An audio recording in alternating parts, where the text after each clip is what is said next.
Hey, we'll see you in Bakersfield, San Jose. We'll see you in Buffalo, Toledo, Montreal, Toronto, Ottawa. Go to jimmydore.com for a link for those tickets. All right, so real quick, I saw this article in Forbes on the 27th. It says this Ripple CEO, so that's a company, Ripple CEO issues massive trillion-dollar prediction amid Bitcoin, XRP, and crypto price swings. The Bitcoin price has added almost 40% over the last 6 months. Left in the dust by a 300% gain for Ripple's XRP. What is XRP? Okay, so there's a concept in this business called orange washing. And orange washing is when you talk about Bitcoin, but you sell your what we call a shitcoin. So XRP Ripple is a centralized shitcoin. Brad Garlinghouse, he printed a bunch of these Ripple coins for himself 10 years ago. And he goes out into the market and he puts these statements out about how great Bitcoin is and why Ripple is better, and then he sells his Ripple. So he's defrauding people. It's a massive fraud. So this is like a scam. Allegedly, just because people with that amount of money have a lot of lawyers. So I'll say allegedly, he's defrauding people, Jimmy. I don't know for sure, but that's what I hear. Okay, so I should ignore this article.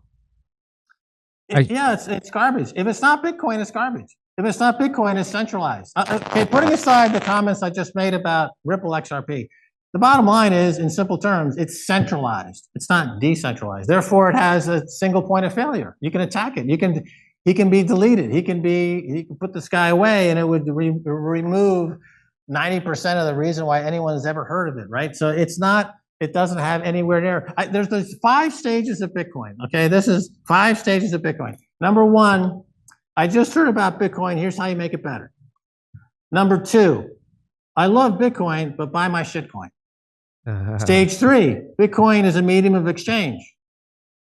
Stage 4, Bitcoin is a store of value.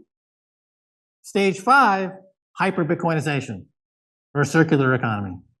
So this guy you just mentioned is on stage 2. I love Bitcoin.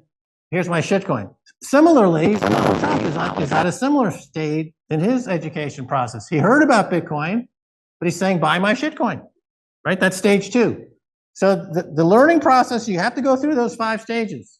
And just like if you read any religious text or nirvana or philosophy or spiritual text or home self-improvement text, there's a process. AA, right? I came out a few years ago. Like I've been in AA, Alcoholics Anonymous, for 36 years, right? There's 12 steps. You have to do the steps in order to get to step 12, right? So same thing with Bitcoin. There are 5 stages, 5 steps. You have to go through all 5 to get to the point where you get it. You understand what this is all about and where it's going.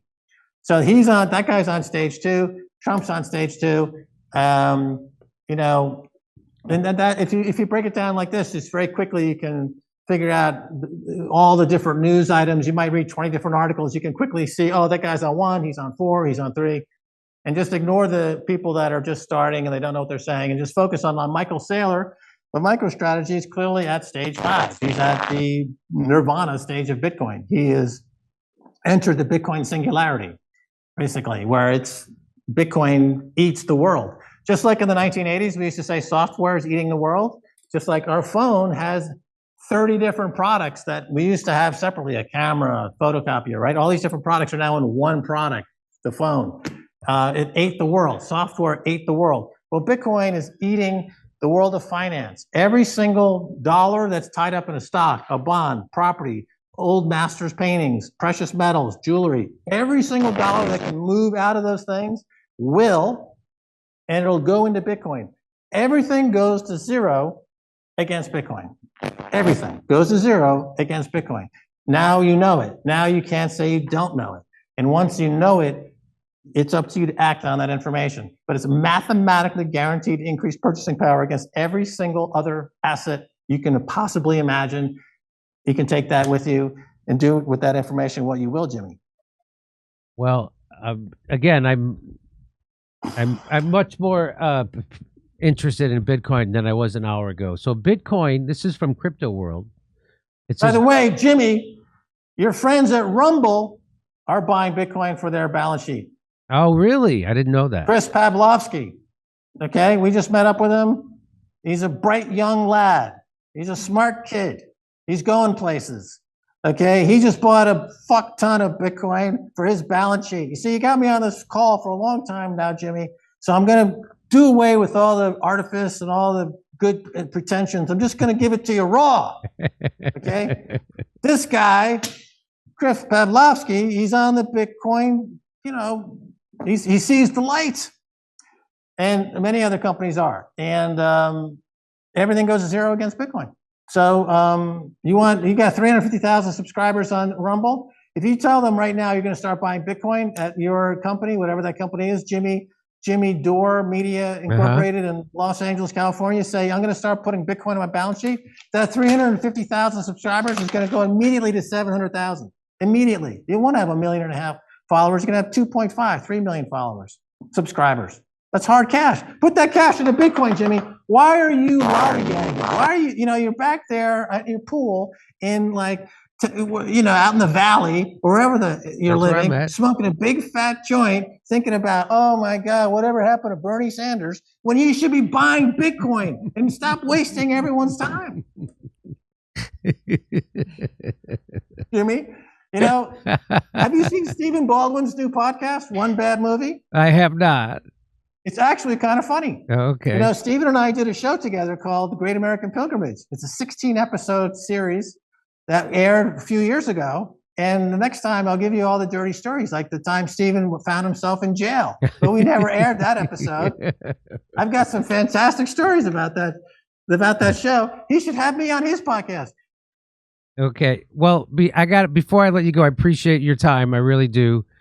So Bitcoin was up. It was around 100,000. Now it's back down to 85.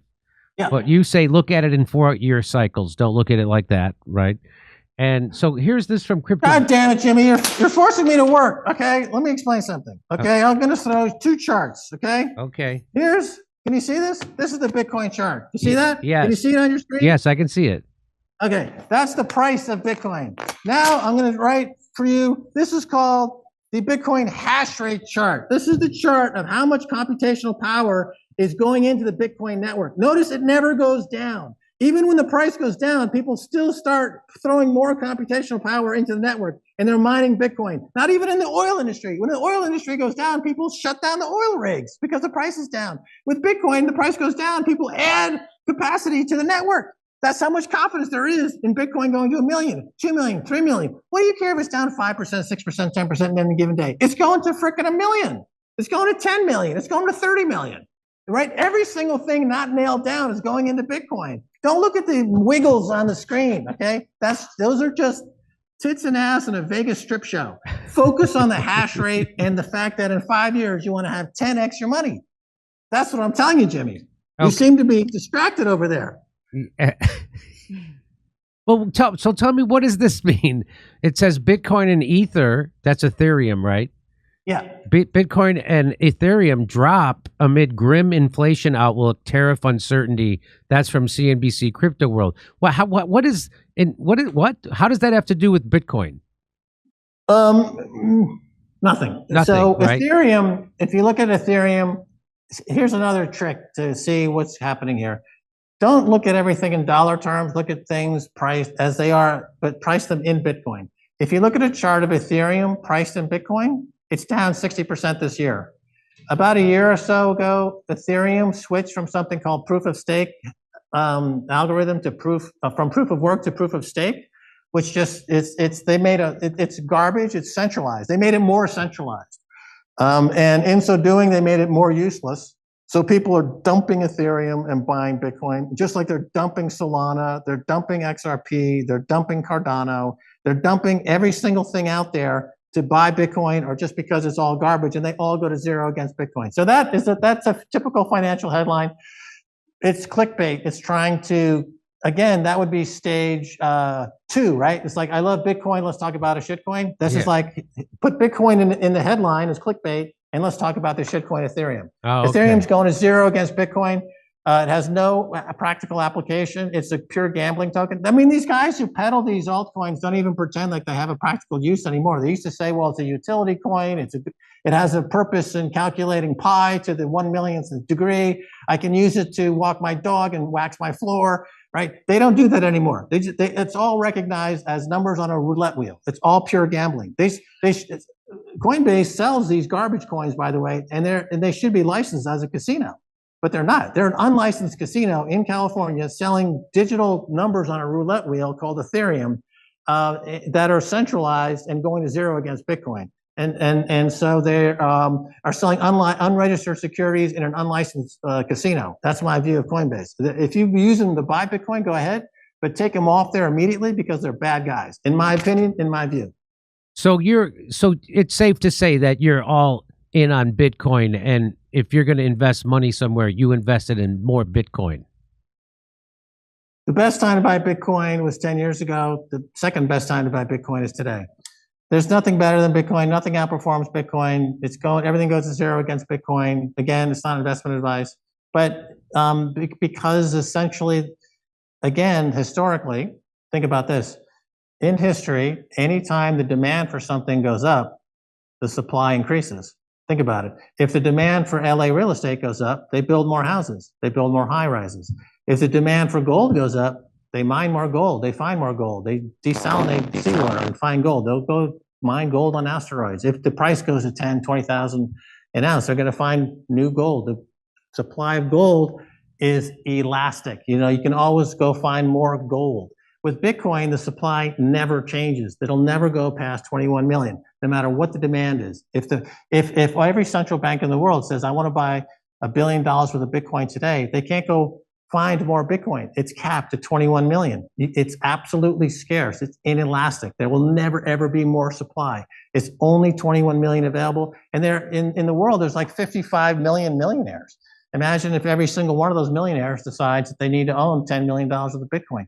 There's something like almost 2,000 billionaires, right? Every single one of those billionaires is going to want a few $1 million of the Bitcoin. And that's what we're seeing right now. There's a consciousness raising. Corporations are putting it on their balance sheet, like Rumble, Chris Pavlovsky, like MicroStrategy, like MetaPlanet, my friend Dylan LeClaire, who you should have on your show, by the way. He's a young guy.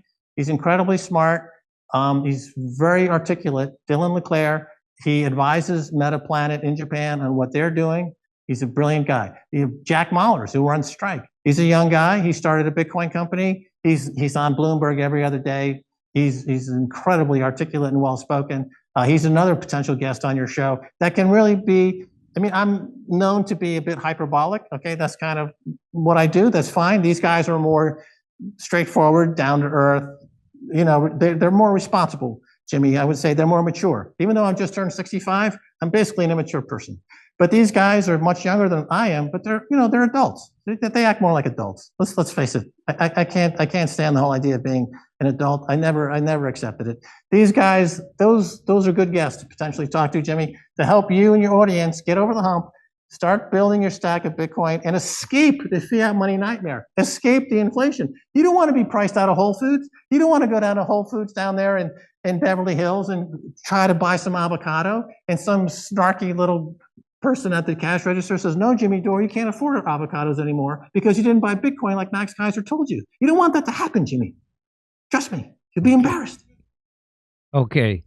Max Kaiser, I appreciate you coming on and enlightening our audience about the wonders of Bitcoin, the future that is Bitcoin.